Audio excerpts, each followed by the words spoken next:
रब्बुल आलमीन फरमाते हैं, लोगों, ये किसी एक मुल्क की बात नहीं, किसी एक बस्ती और कौम की बात नहीं। फ़कअय्यिम मिन क़रिया, कितनी बस्तियाँ, कितनी कौमें, कितने मुल्क और कितने शहर तबाह बर्बाद हो गए, निस्तो नाबूद हो गए। वही ज़ालिमतुन फ़हिय खावियतुन अला उरूशिहा, क्यों बर्बाद हो गए, किस वजह से अल्लाह की पकड़ के भीड़ चढ़े। फरमाया वजह ये थी, वही ज़ालिमतुन, वो बस्ती वाले, वो शहर वाले, वो मुल्क वाले जुल्म करने वाले थे।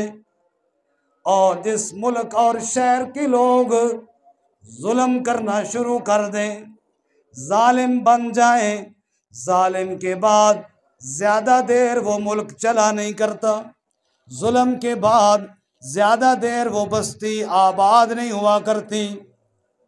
चुनाचे अल्लाह कहते नतीजा ये निकला, वही ज़ालिमतुन फ़हिय खावियतुन अला उरूशिहा, वो जालिम बस्तियाँ, वो जालिम शहर, वो जुल्म करने वाले मुल्क, फ़हिय खावियतुन अला उरूशिहा, छतों के बल गिर पड़े, निस्तो नाबूद हो गए, तबाह बर्बाद हो गए। अल्लाह कहते व बिअरिम मुअत्तला व क़स्रिम मशीद, कितने कुएं जो आबाद थे, लोगों की ज़मीनों को सैराब करते थे, फसलें हुआ करती थी, सब्जियां और फल हुआ करते थे। व बिअरिम मुअत्तला, वो कुएं भी बर्बाद हो गए। व क़स्रिम मशीद, वो बड़ी बड़ी कोठियाँ, वो बड़ी बड़ी बिल्डिंगें, वो बड़े बड़े बादशाहों के महल्लात सब नेस्तो नाबूद हो गए। लोगों, जब दुनिया वाले जुल्म करने पर आ जाए, जब जुल्म शुरू हो जाए, समझो इस मुल्क की बर्बादी का वक़्त आ गया है। जब जुल्म शुरू हो जाए, समझो इस कौम की बर्बादी का वक़्त आ गया है। जब जुल्म आम हो जाए, समझो ये शहर अब मिटने के करीब हो गया है। या अल्लाह, ये जानना चाहते हैं हम सारे मुसलमान, जुल्म कौन सा होता है। ऐ अल्लाह के पाक नबी सल्लल्लाहु अलैहि वसल्लम, आप बताएं जुल्म क्या है जिसकी वजह से कौमें बर्बाद हुई, जिसकी वजह से मुल्क तबाह हो गए, जिसकी वजह से शहर उजड़ गए, जिसकी वजह से फसलें बर्बाद हुई और कुएं वीरान हो गए। प्यारे नबी सल्लल्लाहु अलैहि वसल्लम ने इरशाद फरमाया, लोगों याद रखना, जुल्म की तीन किस्में हैं। एक वो जुल्म जिसको अल्लाह कभी माफ़ नहीं करेगा, दूसरा वो जुल्म जिसको अल्लाह जब चाहे माफ़ कर देगा, तीसरा वो जुल्म जिसको अल्लाह करीम छोड़ेगा नहीं। या रसूल अल्लाह, क्या मसला है इनका, तफसील क्या है, वो कौन सा जुल्म है जिसको अल्लाह माफ़ नहीं करेंगे। मेरे नबी सल्लल्लाहु अलैहि वसल्लम ने फरमाया, ऐ लोगो, वो शिरक है। इन्न शिरक लज़ुल्मुन अज़ीम, सबसे बड़ा जुल्म शिरक है। जब कोई बंदा रब का खाकर, रब का पीकर, रब की धरती में रहकर अल्लाह के अलावा सजदा किसी और का करता है, हाजते किसी और के सामने बयान करता है, माबूद किसी और को मानता है, मसजूद किसी और को मानता है, मकसूद किसी और को मानता है। ओए लोगों, हुक्म किसी और का मानकर हाकिम किसी और को मानता है, अल्लाह के इक़्तिदार में शरीक मानता है, अल्लाह के इख्तियार में शरीक मानता है। फरमाया जितनी बस्तियां बर्बाद हुई, अल्लाह कहते हैं काना अक्सरुहुम मुशरिकीन, उनमें अक्सर शिरक करने वाले थे। सबसे बड़ा जुल्म जिसको अल्लाह माफ नहीं करते वो शिरक वाला जुल्म है। कुरान दूसरे मकाम पे समझाता है, इन्नल्लाह ला यग़फ़िरु अन युश्रका बिही व यग़फ़िरु मा दूना ज़ालिका लिमन यशा। ओए लोगों, जो अल्लाह के साथ शिरक करेगा, अल्लाह उसको तो कभी माफ़ नहीं करेगा। इसके अलावा जिसको चाहे जो गुनाह चाहे अल्लाह माफ़ कर दे। तो प्यारे नबी सल्लल्लाहु अलैहि वसल्लम ने बताया, बस्तियां बर्बाद हुई, शहर उजड़ गए, जुल्म की वजह से उजड़ गए। जुल्म की पहली किस्म जो अल्लाह माफ़ नहीं करते वो शिरक है, सबसे बड़ा जुल्म। अल्लाह हम सबको शिरक से महफूज फरमाए। मारा होगा जो किसी पर जुल्म किया होगा, अल्लाह इसको कभी नहीं छोड़ेगा जब तक कि इसका बदला न दिया जाए। अब तवज्जो करना, इस पर एक मिसाल हदीस में आई। प्यारे नबी सल्लल्लाहु अलैहि वसल्लम ने एक मिसाल दी। हुजूर इरशाद फरमाते हैं, ओए लोगो, मिसाल के तौर पे यूं समझ लीजिए, एक बकरी के सींग है, दूसरी बकरी के सींग कोई नहीं।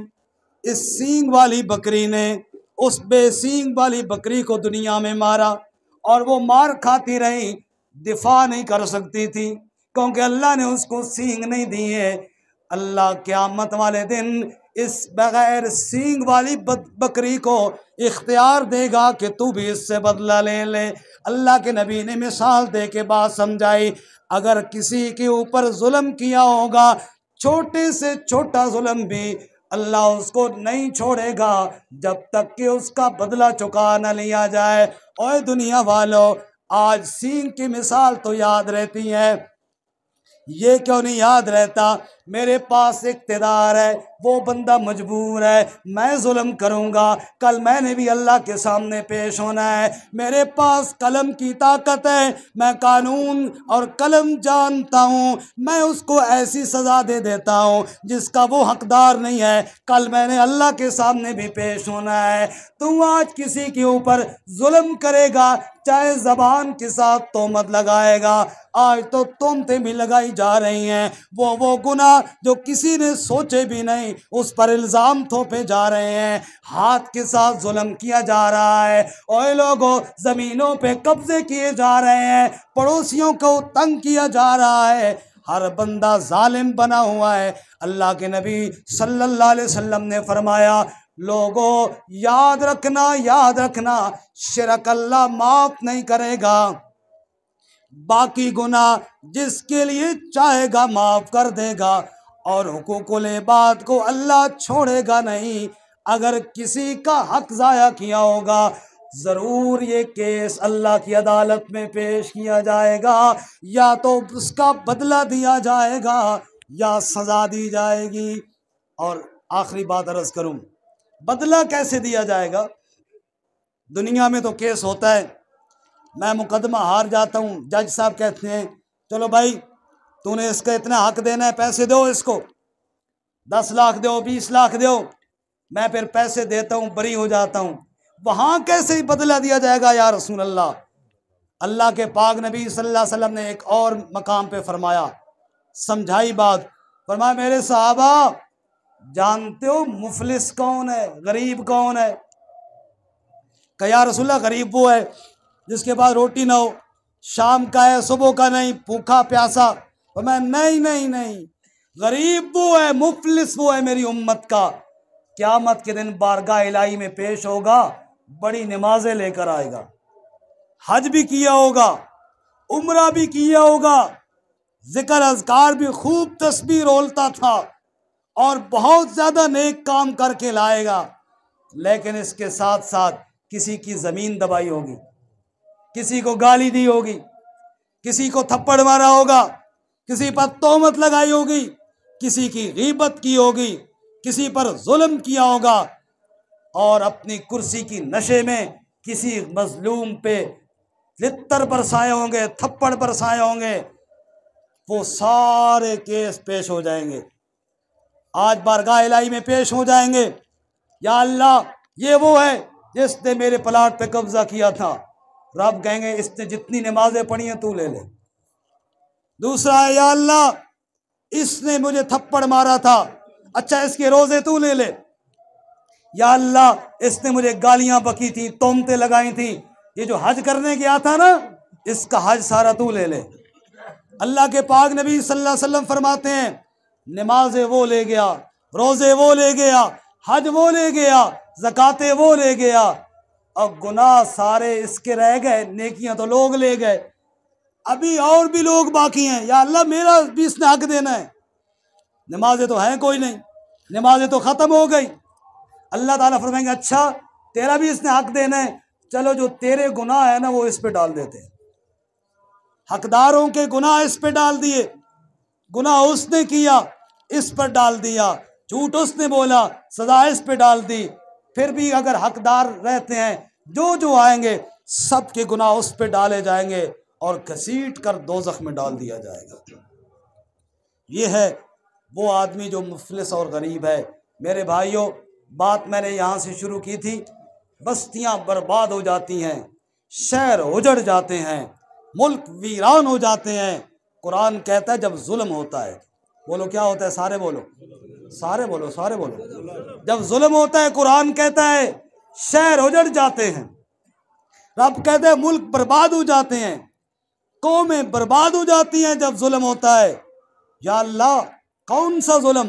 तो नबी सल्लल्लाहु अलैहि वसल्लम ने बताया, एक वो जुल्म जो रब के हक के बारे में है वो शिर्क, दूसरा वो जुल्म जो अपनी जान पर है वो गुनाह, और तीसरा वो जुल्म जो लोगों के हुकूक में से है।